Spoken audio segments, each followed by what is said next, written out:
Hello folks, welcome to our TESOL Global YouTube channel. This is our tutorial video series where we will give you different tips and tricks of designing and testing of different circuits and devices. In our previous video, we explained Ohm's law. Today we will discuss about Kirchhoff's current and voltage law. As we mentioned in our previous video, there are different theories for current and voltage calculation in a circuit.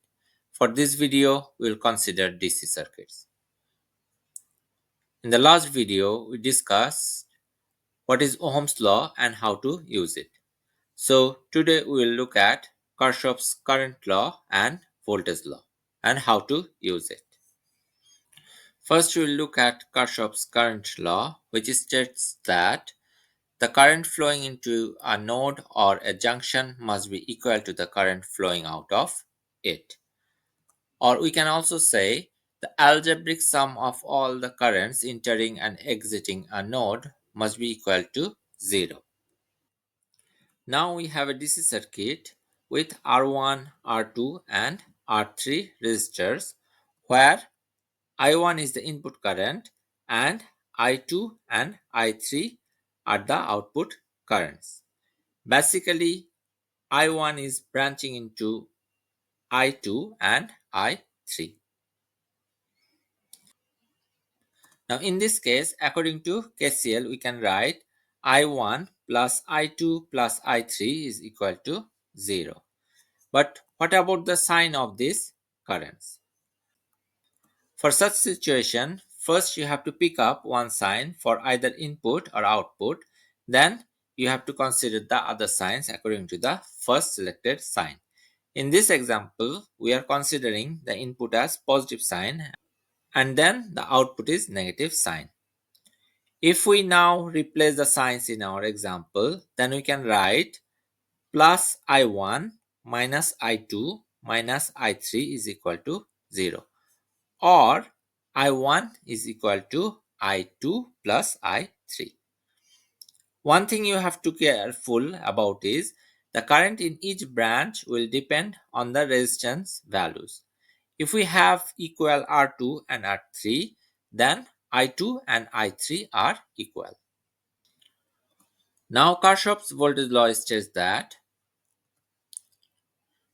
the voltage around a loop equals the sum of every voltage drop in the same loop for any closed network and it equals 0.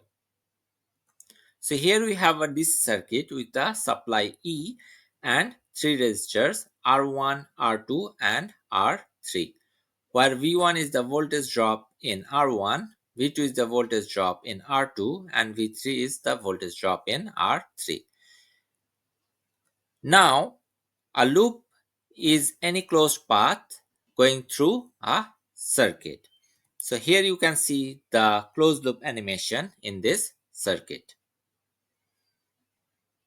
So according to the KVL, we can write E plus V1 plus V2 plus V3 is equal to 0. Now again, what about the sign in the voltages in this circuit? If we have current I is flowing through the circuit, we added signs in the circuit as the animation shows. To determine the signs for KVL, first consider one sign. For example, here the current I is coming out of the supply E, so we consider it as positive. And then the current I is going into the resistors R1, R2 and R3. So we will consider the signs of V1 as negative, V2 as negative and V3 is negative. Alternatively, we can write E is equal to V1 plus V2 plus V3. So this is KVL organized in a different way.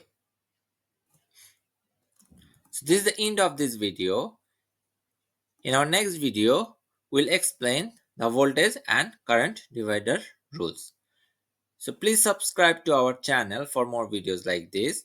We found that approximately 70% people who are watching our videos are not subscribed. We'd like to thank those who already subscribed and helping us to grow our channel. Add likes and comments and give us suggestion of what kind of video you want us to make. Your comments also motivate us to make new videos. Follow us on LinkedIn, Twitter or X and in Facebook. Thank you for watching. See you next time.